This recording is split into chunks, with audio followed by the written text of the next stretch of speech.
Lahore high court ने तालीमी इदारों में तालिबात को मुबैना हिरासा करने के वाक़यात की तहकीकात पर IG पंजाब और एडवोकेट जनरल को कल तलब कर लिया। अदालत ने Lahore college for women university के रजिस्ट्रार को भी तलब कर लिया है।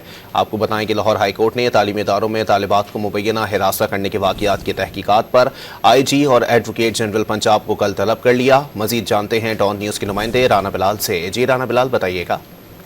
तालीमी अदारों में तालिबात को मुबैना हरासा करने के वाक़यात की जो है तहकीकात के लिए लाहौर हाई कोर्ट में दरखास्त जो है वो दायर की गई थी, जिस पर समाअत करते हुए chief justice Lahore high court ने IG पंजाब और एडवोकेट जनरल पंजाब को कल ज़ाती हैसियत में तलब कर लिया है। अदालत ने Lahore college for women university की रजिस्ट्रार को भी कल तलब कर लिया है। चीफ जस्टिस आलिया नीलम की जानिब से रिमार्क्स दिए गए कि एंटी रेप एक्ट मुतासरा बच्ची का नाम पब्लिश करने की इजाजत नहीं देता। क्या IG पंजाब इतने बेखबर थे कि उन्होंने तस्वीर और वीडियो वायरल होने दी? इस बच्ची के साथ वाकया हुआ या नहीं? बच्ची की जिंदगी को तबाह कर दिया गया। Chief justice Lahore high court ने यह हुक्म दिया कि तमाम अफसरान रिकॉर्ड समेत कल ज़ाती हैसियत में अदालत के बहुत शुक्रिया राना बिलाल।